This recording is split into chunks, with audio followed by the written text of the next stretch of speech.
PM Shri പദ്ധതി കേരളത്തിൽ നടപ്പാക്കാൻ UDF സർക്കാർ തത്വത്തിൽ തീരുമാനിച്ചിരുന്നു. വലിയ പ്രതിഷേധം പല ഭാഗത്തു നിന്നും ഉയർന്നു വന്നു. സ്വാഭാവികമാണ്.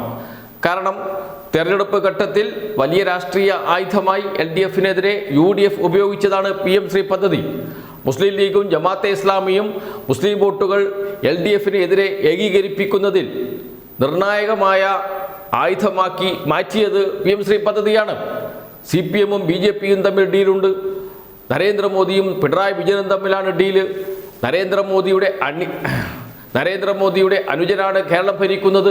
മുണ്ടുടുത്ത മോദിയാണ് പിണറായി വിജയൻ. ഇതൊക്കെ പറയുമ്പോൾ അതിനൊക്കെ ആധാരമായി എടുത്ത ഒരു കാര്യം PM ശ്രീ പദ്ധതി കേരളത്തിൽ നടപ്പാക്കുന്നു LDF സർക്കാർ എന്നായിരുന്നു.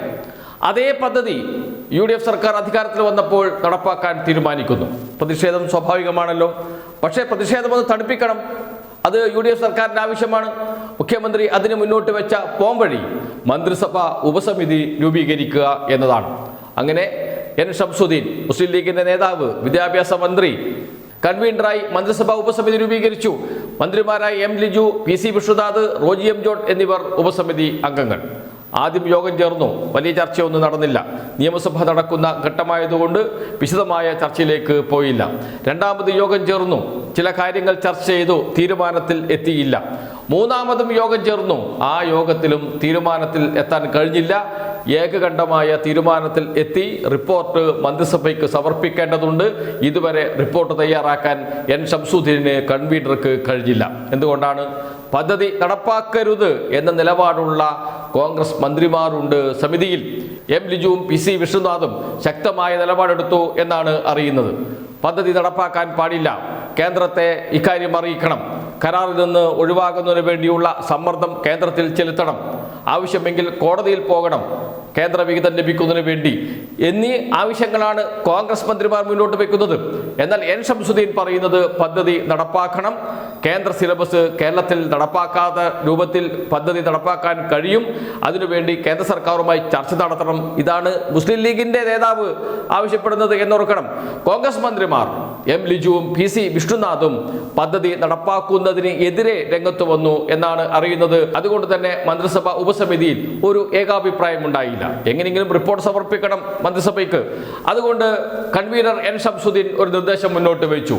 അവരവരുടെ അഭിപ്രായം, ഓരോ മന്ത്രിമാരുടെയും അഭിപ്രായം എഴുതി തരിക. അത് ക്രോഡീകരിച്ച് മന്ത്രിസഭയ്ക്ക് സമർപ്പിക്കാം. മന്ത്രിസഭ അന്തിമ തീരുമാനം എടുക്കട്ടെ. ഇതാണ് ഇപ്പോഴത്തെ തീരുമാനം. വീണ്ടും മന്ത്രിസഭയുടെ മുന്നിലേക്ക് PM ശ്രീ പദ്ധതി പോവുകയാണ്. നേരത്തെ മന്ത്രിസഭ തീരുമാനിച്ചത് മന്ത്രിസഭാ ഉപസമിതി തീരുമാനിക്കട്ടെ, ആ തീരുമാനമനുസരിച്ച് മുന്നോട്ട് പോകണം എന്നാണ്. എന്നാൽ മന്ത്രിസഭാ ഉപസമിതിക്ക് ഒരു തീരുമാനത്തിലെത്താൻ കഴിഞ്ഞില്ല. കോൺഗ്രസ് മന്ത്രിമാർ തന്നെ പദ്ധതിക്ക് എതിരെ രംഗത്ത് വന്നു.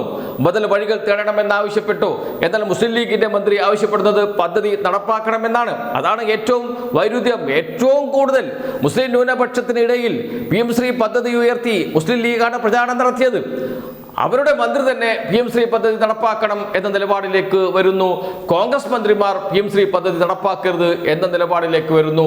അതുകൊണ്ടാണ് ഏകാഭിപ്രായം ഉണ്ടാകാതിരുന്നത്. ഇനി മന്ത്രിസഭ തീരുമാനിക്കട്ടെ എന്ന നിലയിലേക്കാണ് കാര്യങ്ങൾ പോകുന്നത്. എന്തായാലും PM ശ്രീ പദ്ധതി നടപ്പാക്കുക എന്നത് UDFന് വലിയ തലവേദനയായി മാറിയിട്ടുണ്ട്.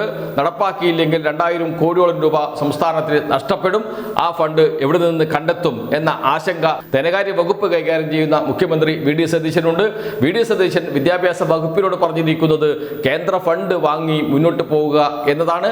അങ്ങനെ വരുമ്പോൾ വിദ്യാഭ്യാസ വകുപ്പ് തന്നെ പ്രവർത്തിക്കാത്ത അവസ്ഥയിലേക്ക് വരെ കാര്യങ്ങൾ പോകാൻ സാധ്യതയുണ്ട്. വലിയ പ്രതിസന്ധിയാണ് മുന്നിലുള്ളത്. രാഷ്ട്രീയം പറയുമ്പോൾ സൂക്ഷിച്ച് സംസാരിക്കണം.